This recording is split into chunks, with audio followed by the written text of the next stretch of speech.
So in August of 2025, I had a PET scan where only my primary tumor flagged, essentially, with an SUV uptake of around 2.5. I wanted to explore what's called consolidation therapy, which essentially is when you are on treatment at stage 4 and there is potentially uptake still on your PET scan from multiple different sites. The thought process is that if you radiate or surgically remove those remaining sites, that you could potentially be on treatment for longer because you're essentially whack-a-moling, as I like to call it, that cancer back down, so that you're not lighting up on a PET scan anymore. And there's been research that has been done on this in other mutations, specifically EGFR and ALK. And they found that on average, individuals can be around on that treatment for a lot longer. So I explored radiation, I explored surgery. Radiation for me was not an option because my primary tumor was essentially in a really awkward place. It was very small. It was kind of hidden by all this scar tissue and just crud in my lungs. It was honestly a train wreck in my left lower lobe. And so the only option for me was surgery. I met an incredible surgeon at the Huntsman Cancer Institute where I go to get my care. And that in turn led me to meeting another surgeon. And they decided that because of my PET scan and the location of my tumor, and given my health and fitness otherwise, that I would be a candidate for consolidation therapy surgically.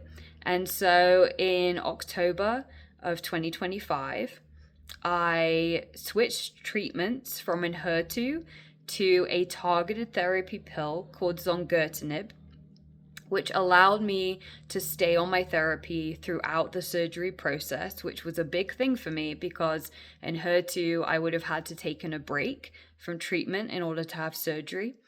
And so I started zongertinib and then I had the surgery.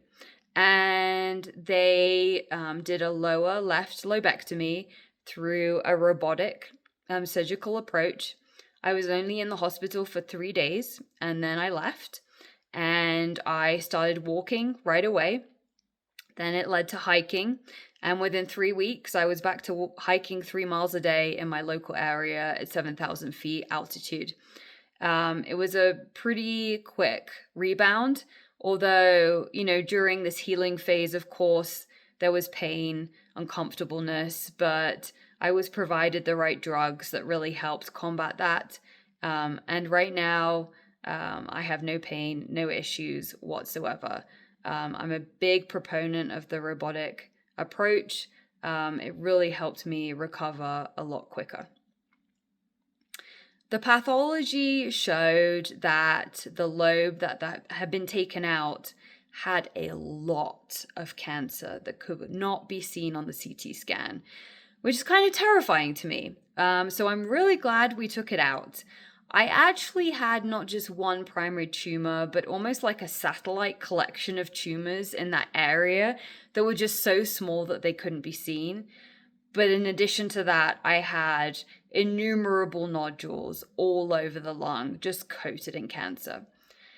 They tested the primary tumor and it came back with a 30% viable, 30% viable of cancer still. I was honestly expecting around that amount because of my SUV uptake still on my PET scan. So it wasn't super surprising, but it was reassuring to know that I did the right thing. I didn't want 30% viable cancer left in my body at my primary site. So I am really glad I got it out.